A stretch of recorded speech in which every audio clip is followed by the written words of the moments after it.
0903502011. Saya dari kelas M, Prodi Manajemen.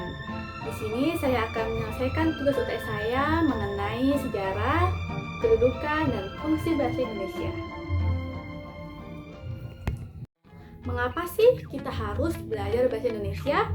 Karena bahasa Indonesia merupakan identitas utama yang kita gunakan sebagai alat komunikasi dalam kehidupan sehari-hari.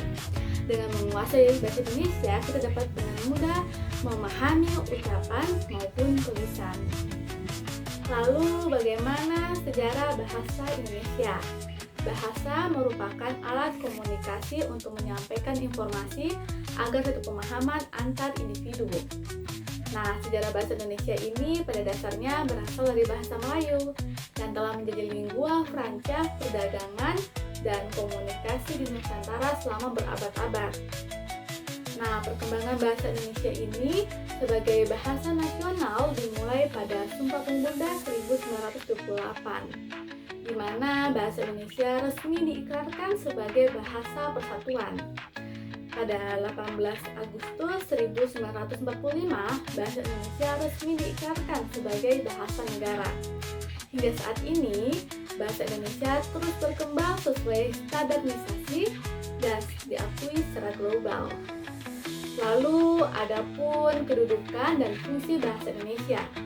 Bahasa Indonesia ini memiliki dua kedudukan penting dan fungsinya. Nah, yang pertama sebagai bahasa nasional, di mana kedudukan ini berfungsi sebagai bahasa kebanggaan kebangsaan, sebagai identitas nasional, sebagai penghubung antar budaya dan negara, serta sebagai alat penghubung persatuan suku budaya bahasa Indonesia.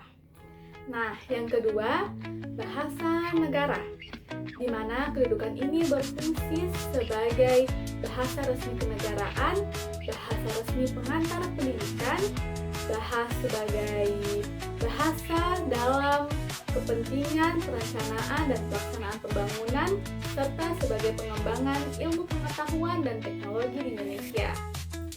Sekian dari saya akhiri dengan Assalamualaikum warahmatullahi wabarakatuh dan terima kasih.